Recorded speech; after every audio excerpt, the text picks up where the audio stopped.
고린도전서 1장 10절부터 17절 말씀, 제가 가진 성경으로 신약 성경 263쪽 정도 됩니다. 고린도전서 1장 10절부터 19절 말씀까지 찾으신 줄 알고 저와 여러분이 한 절씩 교독하고 마지막 17절은 합독하도록 합니다. 제가 먼저 봉독해 올립니다. 형제들아, 내가 우리 주 예수 그리스도의 이름으로 너희를 권하노니 모두가 같은 말을 하고 너희 가운데 분쟁이 없이 같은 마음과 같은 뜻으로 온전히 합하라.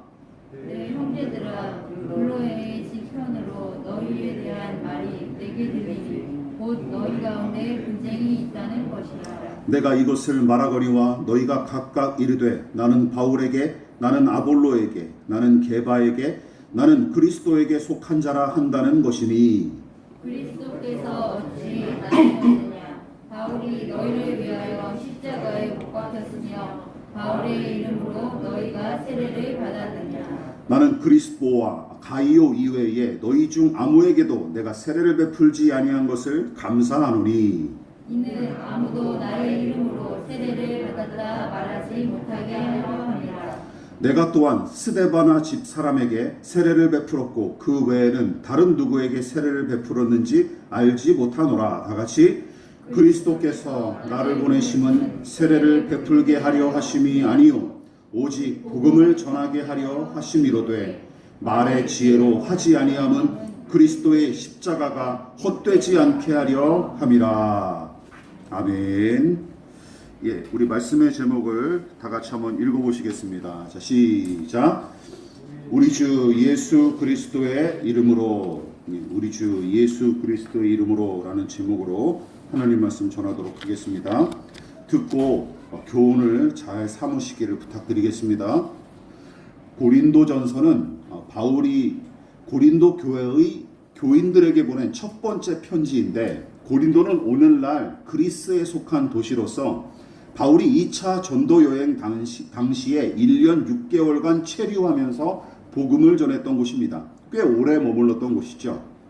그곳에서 바울은 복음 전도와 천막 제작을 병행하며 생계를 유지했고, 그 와중에 신실한 믿음의 사람인 브리스길라와 아굴라 부부와 함께 디도 유스도를 비롯한 무사람을 주께로 인도하고 예수의 이름으로 세례를 베풀기에 이르죠. 고린도전서는 그 이후에 기록된 편지로서 바울이 3차 전도 여행지 중 하나인 에베소에서 쓴 것으로 추측을 합니다. 그래서 고린도에 머물렀던 시기를 신학자들은 대략 51년, AD 51년 정도로 보고 에베소에 머물러 고린도의 교인들에게 편지를 쓴 시기를 대략 54년 정도로 추측을 합니다. 그러니까 고린도 지역을 떠난 지 한 3, 4년 정도 지나서 이 편지를 썼다고 보면 이렇게 무방합니다. 그런데 본문의 내용이 심상치 않습니다. 바울이 안부 인사를 끝내자마자 11절부터 교인들을 아주 무섭게 책망하기 시작하죠. 그는 고린도 교인들 사이에 다툼과 분열이 일어나기 시작했다는 소식을 접했고, 그 분쟁과 다툼의 이유 중 하나가 다름 아닌 세례에 관한 문제로 일어났다는 사실에 몹시 분노하고 분개하고 있어요. 자, 어떤 문제가 일어났습니까? 12절이에요. 읽어볼까요? 시작. 너희가 각각 이르되 나는 바울에게, 나는 아볼로에게, 나는 게바에게, 나는 그리스도에게 속한 자라 한다는 것이니. 이게 무슨 말이죠? 세례를 받은 교인들끼리 다투었는데 무슨 문제로 다툰 거예요? 누구에게 세례를 받았느냐, 누구의 제자냐, 이런 문제로 다퉜다라는 거예요. 다시 말해서 바울에게 세례를 받은 사람은 나는 바울파다, 아볼로와 베드로에게 세례를 받은 사람은 나는 각각 아볼로파와 베드로파다라고 주장하면서 나뉘어지게 됐다라는 것이죠. 한 교회 안에서 말이죠. 심지어 어떤 이들은 사도고 나발이고 다 필요 없다, 나는 그리스도파다라고 주장하는 거예요. 예.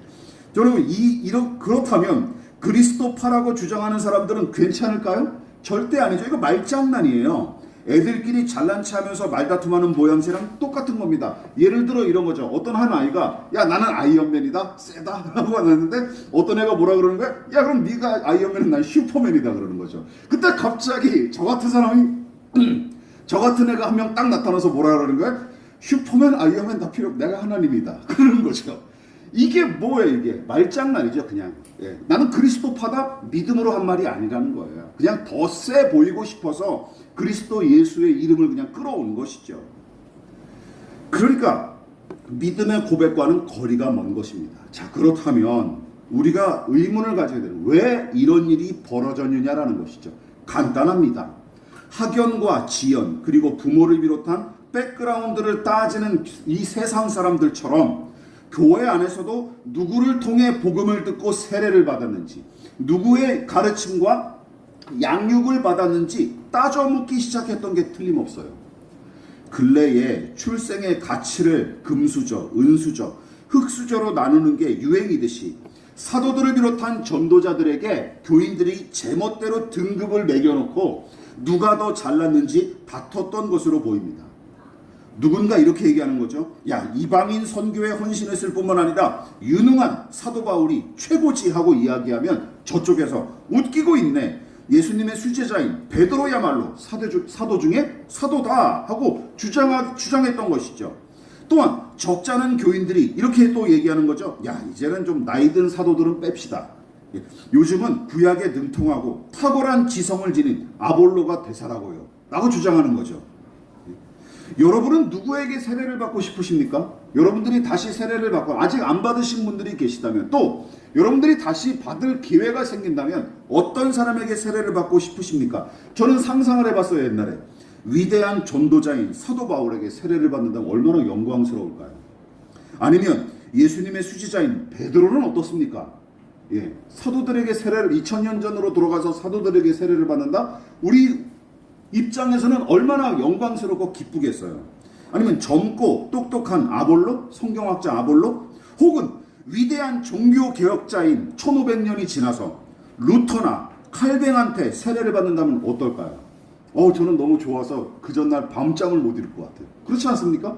야, 마틴 루터가 나한테, 존 칼빈이 나한테 세례를 베풀어? 야, 그럼 이게 너무 설레는 일 같을 것 같아요. 가문의 영광일 거로 생각이 들지 않겠습니까? 그렇지 않습니까?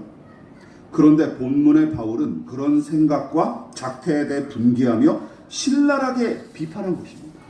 누구에게 세례를 받았는지 지금 너희들이 따지느냐? 이 빌어먹을 놈들 하고 지금 욕하고 있는 거예요. 왜 그렇습니까? 고린도전서 1장 13절과 14절 때문입니다. 시작! 그리스도께서 어찌 나뉘었느냐? 바울이 너희를 위하여 십자가에 못 박혔으며 바울의 이름으로 너희가 세례를 받았느냐? 나는 그리스보와 가리오 이외에는 너희 중 아무에게도 내가 세례를 베풀지 아니한 것을 감사하노니. 여러분, 바울은 고린도 교인들의 작태를 가리켜 뭐라고 비판합니까? 예수님을 찢어서 나누는 짓이라고 신랄하게 비판하고 있는 것입니다. 너희들은 지금 예수님의 몸을 지금 찢고 지금 오히려 주님의 몸을 분열시키고 있는 것이다. 나 바울이 여러분 대신 십자가에 못 박혔습니까? 하고 무섭게 꾸짖었습니다. 더 나아가 내가 그리스보와 가이오만 세례를 베푼 게 천만다행이요 라고 말할 정도였어요.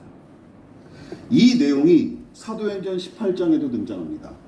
읽어보겠습니다. 시작! 또 회당장 그리스보가 온 집안과 더불어 주를 믿으며 수많은 고린도 사람도 듣고 믿어 세례를 받더라. 사도행전은 그리스보와 그의 일가를 비롯한 고린도의 무수한 사람들이 주를 믿어 세례를 받았다고 기록을 하죠. 즉 바울뿐만 아니라 다른 전도자들도 고린도에서 함께 동역하면서 함께 세례를 베풀었던 게 틀림없어요. 사도 바울이 혼자서 막 다 자기가 그냥 세례를 다 준 게 아니라 함께 동역했던 사도들과 전도자들이 같이 세례를 베풀었다라는 것이죠. 즉 여러 사람이 합력하여 선을 이룬 모습이, 이것이 얼마나 아름답고 고귀한 일입니까? 그런데 은혜로 얻은 구원과 이 세례의 의미는 점점 교회 안에서 퇴색하고 믿음 안에서 맺은 아름다운 관계마저 점차 누르기 끼기 시작했으니 급기야 누구의 세례가 더 나은지 따지면서 편가르기를 일삼고 싸우는 지경까지 이르렀던 거예요. 여러분 기억하십시오. 바울과 베드로와 아볼로처럼 세례 예식을 주재하는 사람은 결혼식과 비교하면 주례의 역할과 비슷한 겁니다. 그러니까 바울을 비롯한 전도자들은 결혼식의 주례자와 같이 신랑이신 예수님과 신부인 그 세례 대상자를 연결시켜주는 역할을 감당했을 뿐이죠. 그뿐이지 그 이상의 의미가 없는 것입니다. 그 역할 이상도 그 이하도 아니에요. 생각해 보십시오. 결혼식의 주인공이 누구입니까? 결혼식의 주체가 누구죠? 단언컨대 주례를 맡은 사람은 절대 아니죠. 그렇지 않습니까? 주례를 맡은 사람은 절대 아니에요. 결혼식의 주인공은 누구예요? 신랑과 신부죠. 부모님도 아니죠. 예. 근데 주례자가 거기에 뭘 끼어듭니까? 예. 주례를 맡은 사람이 대통령이나 유명한 연예인일지라도 신랑과 신부가 빠진 결혼식은 아무것도 아닙니다. 그렇지 않습니까? 요즘은 주례가 없어도 결혼식을 하잖아요. 왜? 신랑과 신부가 있으면 결혼식이 성립이 되니까. 예. 그런 거죠. 주례자를 만나려고 결혼식에 참석한다면 그건 주객이 전도된 거나 마찬가지죠. 여러분, 이 사실을 기억하십시오. 세례의 주인공은 누구입니까? 세례를 주재하는 집례자가 아닙니다. 진실한 신앙을 고백한 세례 대상자가 중요하고 신랑이신 예수님은 그보다 더 중요합니다. 믿으십니까? 이게 오늘 사도 바울이 가르치고 있는 거예요. 그래서 세례는 목사의 이름이 아닌 누구의 이름으로 베푸는 거예요? 예수 그리스도의 이름으로 베푸는 거예요. 삼위 하나님의 이름으로 베푸는 거예요. 그 사실을 기억하십시오. 그런데 본문의 고린도 교인들은 거듭남을 감사하고 찬양하는 예식인 세례를 한낱 자기 자랑의 근거로 써먹고 있을 뿐이었습니다. 신랑이신 예수님과의 연합을 기뻐하고 주님을 주목하기는커녕 주례자한테 마음을 빼앗긴 바람난 신랑이나 신부처럼 엉뚱한 것에 관심과 애정을 쏟는 중이죠. 바울이 고린도 교인들을 무섭게 책망하고 비판한 이유가 바로 여기에 있습니다. 삼위일체 하나님의 역사와 공로는 아랑곳하지 않을 뿐더러 세례를 베푼 사람이 누구냐에 따라서 사분오열된 그들의 작태가 너무나 끔찍하고 안타까웠기 때문이죠. 아니 어떻게 교회에서 이런 일이 일어날까라고 사도 바울이 경악을 했던 것입니다. 어떤 사도가 세례를 베풀었느냐 하는 기준으로 세례의 가치와 신앙의 수준을 재는 짓은 그야말로 삼위일체 하나님과 그 은총을 무시하고 모독하는 짓이라는 것이죠. 아무리 위대한 사도나 신앙 영웅일지라도 삼위 하나님의 이름과 공로가 빠진 세례는 껍데기에 불과합니다. 믿으십니까? 그건 껍데기예요. 아무것도 아니에요. 반대로 아무리 보잘것없어 보이는 목회자일지라도 삼위 하나님의 이름과 그 영광을 힘입어 세례를 베푼다면 그 세례는 그 자체로도 충분히 가치가 있고 아름다운 거예요. 믿으십니까? 이 믿음이 있어야 되는 거예요. 혹시 여러분 중에 이미 세례를 받은 분이 계시다면 언제 어디서 누구에게 세례를 받았는지 기억하십니까? 한번 이 시간 떠올려 보십시오. 저는 고등학교 3학년 마지막 여름방학을 보냈던 1992년 8월 2일에 화천 산해명 방면에 도로변 개울에서 침례를 받았습니다. 근데 그때의 기억은 거의 없어요. 그냥 사진처럼 몇 장만 이렇게 흐릿하게 이렇게 떠오를 뿐이지 그때 뭘 먹었는지 뭘 했는지 어땠는지는 별로 기억이 나질 않습니다.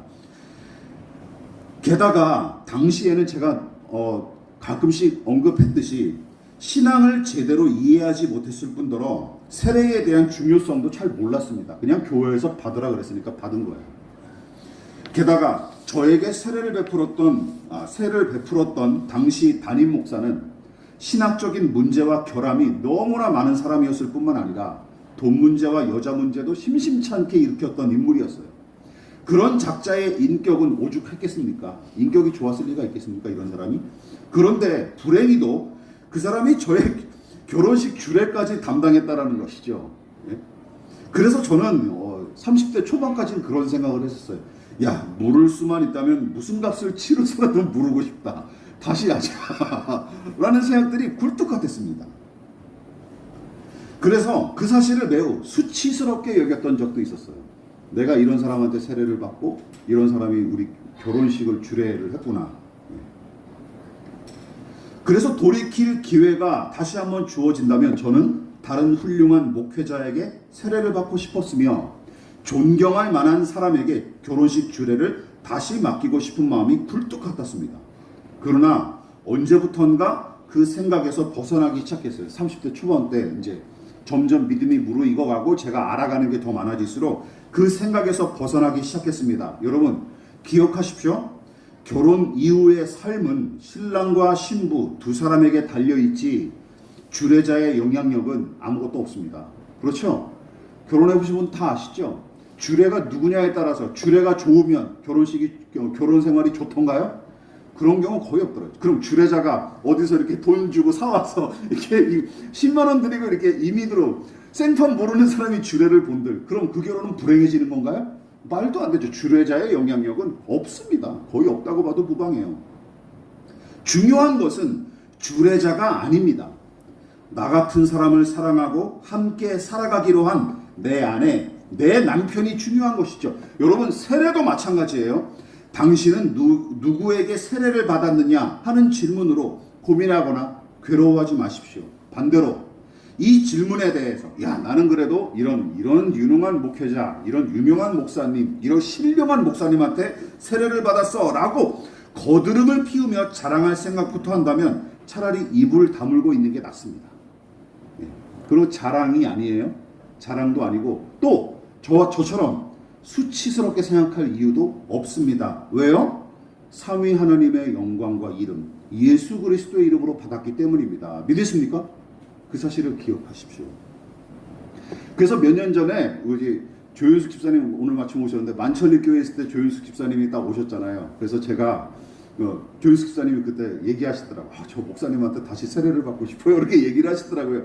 기억나시죠? 그때 제가 이제 잘 설명해서 거절을 드렸었죠.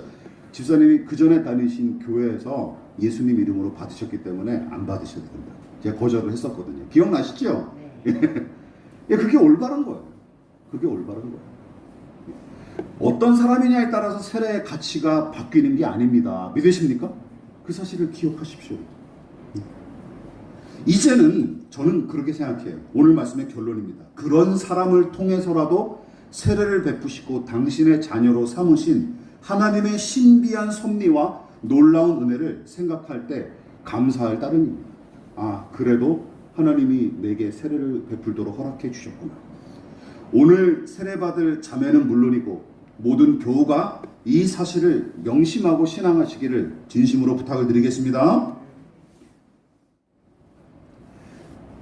지금은 우리를 위하여 십자가에 몸부려 피 흘려 돌아가신 예수 그리스도의 한량없으신 은혜와 하나님 아버지의 지극하신 사랑하심과 성령 하나님의 영원한 사귐이 오늘 이 시간 하나님의 자녀로 살아가기를 결단하여 머리 숙인 살아가는 성도들의 머리 위에, 그리고 오늘 세례를 받고 새로운 삶을 살아가기로 결심하여 예수 그리스도의 이름으로 세례를 받은 아나연 자매 위에, 저들의 가정과 직장과 사업장과 학업과 장래 가운데 이 나라의 민족과 한국교회와 저 북녘의 동포들과 세계와 열방 가운데 지금부터 영원히 함께 하시기를 간절히 축원하옵나이다. 아멘.